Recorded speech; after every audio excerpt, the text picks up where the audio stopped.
To Christchurch, we're to talk about the Mouldy school lunch program, but also there is a youth crime wave in Christchurch, and this was illustrated by a very sad story yesterday of a dairy owner in Christchurch who fought off some young people and ended up stabbed and in hospital. Claire Sherwood, our Newstalk ZB South Island News Director, joins us now. Claire, good morning.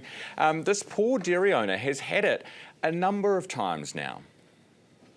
Yeah, as you say, Ryan, this is the owner of the Opawa Road dairy here in Christchurch. Many people who drive up and down what is a very busy road will know the Blue Dairy where this incident happened. This poor man, as you say, has been struck and affected by different levels of crime several times in recent years. But it really escalated yesterday, to be honest, around this time in the morning, which is relatively, it's broad daylight here in Christchurch, let's say that, where an incident occurred and three young offenders went into the dairy. And as you say, it appears that when this man has fought back, or rather than fought back, he's chased these young kids really out of the dairy. They've turned and they have left him seriously injured with stab wounds.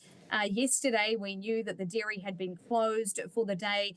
We had reporters go out there. There were flowers left at the door. He's a very well-loved dairy owner in the community. And, the community now really shocked by this incident. There's one person arrested and due in the youth court today. He's a 14-year-old who was arrested at Woolston yesterday afternoon. We know, though, that he took off with two other offenders. So police are continuing to search for his accomplices. The really interesting thing here, though, in Christchurch is that this is just the latest in this spike of youth crime. Police yesterday declared that they say there's been 2 to 3 weeks of youth offending here in Christchurch, which is spiking. And they're concerned about that, given the fact that we're moving into what is traditionally a high volume crime period over the Christmas time and summer in general. So there is a targeted approach here in Christchurch to try to knuckle down on these youth offenders. Things like ram raids have been increasing again. We've had lots more burglaries and also the likes of broken in vehicles and car thefts across the city.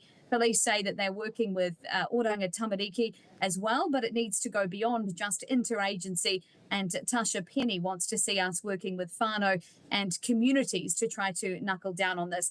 For now, the Opawa dairy owner, well loved by the community, there's a Give a Little page set up to support him, and already more than $6,000 in just a few hours has been given to him.